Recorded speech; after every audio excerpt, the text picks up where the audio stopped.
First, let me thank Senator Blumenthal for this effort. It really matters. Even if it fails, it matters to our veterans to know that we tried, to know that we did not leave them out there at the mercy of Elon Musk and his little muskrats that have been running around through all of our government agencies, breaking agencies, violating court orders, prowling through your data, Americans, prowling through your data, and of course, firing veterans. No president has fired more veterans than Donald Trump just in his first few weeks in office. And what it is doing to the VA and to services for veterans is deeply wrong and deeply unfortunate. In Rhode Island, we have our Providence VA Health Center, which is a first-class operation. Our veterans love it. It is well run. It has all sorts of new services and facilities that Senator Reid and I have worked to make sure got to the hospital. It has nearly 2,500 employees. It's a big operation. And we also have the Providence VA Benefits Office, which is such a good benefits office that if a program is being rolled out and not working someplace, they call in the Providence Benefits Office to try to get it working. If they're about to roll out a new program and they want to beta test it, they go to the Providence Benefits Office because they're good at what they do. And I can't think of anything that makes them more proud than the customers whom they serve. They love the folks they work for. And so to go through this group and slash and burn without the least logic or care, from like these little tech bro muskrat types who've never served, have no idea what they're doing, but are just taking delight in moving fast and breaking things, to use the tech bro talk. Well, that's fine if you're a tech bro and you're just playing around with equipment, but when you're dealing with our veterans and we're dealing with people's lives, running around fast, not knowing what you're doing and breaking stuff sounds more like Thing 1 and Thing 2 from Cat in the Hat. This is not the responsible way in which veterans should be treated.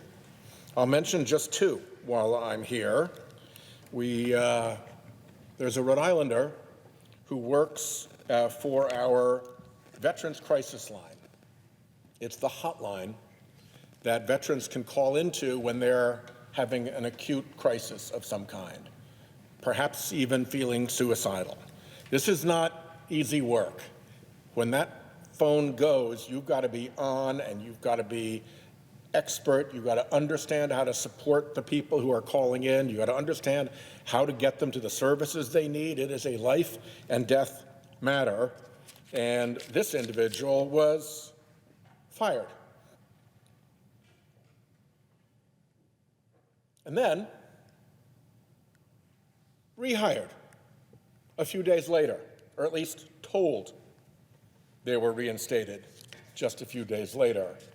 But with all the scrambling going on at the VA has not reissued work credentials, and they still do not have a return to work date for the improper firing that never should have happened and then was rescinded, but now doesn't have a proper end to the termination.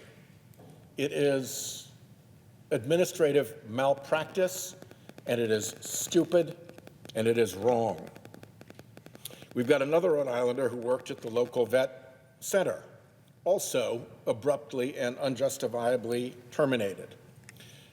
Now, as I said, it really means a lot to these people to be working for veterans, and they really put their hearts into it, and they really want to do a very good job. And they actually get rated on whether or not they are, in fact, doing a good job. And this individual received outstanding performance ratings. It wasn't just that they threw their heart and soul into their work. Their peers reviewed them, their supervisors reviewed them, and said that they were outstanding performers at their work. And so a letter comes to them saying that they were terminated due to poor performance. Well, among other things, that was a lie, because they weren't poor performers. They were excellent performers. When you lie to people who are working for veterans just so you can fire them, that's a pretty loathsome way to go about serving veterans. And it's certainly a loathsome way to treat the people who dedicate their lives to taking care of veterans. If you want to go find the people who have poor performance and fire them, go find the people who have poor performance and fire them. But don't just random accuse high performers of poor performance, lie to them about their performance, and fire them. It is a really offensive state of affairs. And it means now that vet center calls are being routed out to Colorado in a different time zone. Rhode Island, a little bit like Connecticut, is a small state. Connecticut's a little bigger. And we have our own character, and we have our own nature, and we have our own often way of speaking. And it matters when you pick up the phone to call the vet center that you're not talking to somebody several time zones away in Colorado, particularly not because the phone isn't being answered because a high-performing worker was lied to about their performance and wrongly fired. There's really no excuse for that. So I want to say to the folks at the Providence Benefits Office, thank you, God bless you. We admire and respect what you do. We recognize that the entire VA organization has treated you as particularly expert and able, and the work that you do to make sure that our vets get the benefits that they're due is first class. Thank you for what you do. We are grateful, and I apologize that this president and this whatever he is and his little muskrats are doing this kind of damage to the institution that you so proudly serve. To the folks at the Providence VA Hospital, God bless you and thank you. You do great work. I deal with veterans all the time. Our veterans love our hospital. They're proud of our hospital. They think it's well run. They think they're well treated. The services are good. You can even get rides there. There's good parking. I mean, this hospital runs the way you would want a veterans hospital to run. So keep those little muskrats out of Rhode Island. Don't damage the services to our veterans. And I hope that, as the chairman said, we can come together and fix this.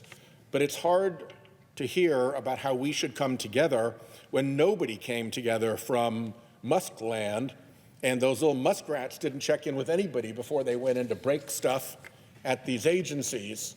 It's a little late for togetherness when there's been none in terms of defending the work that these wonderful people do. With that, I'll yield the floor.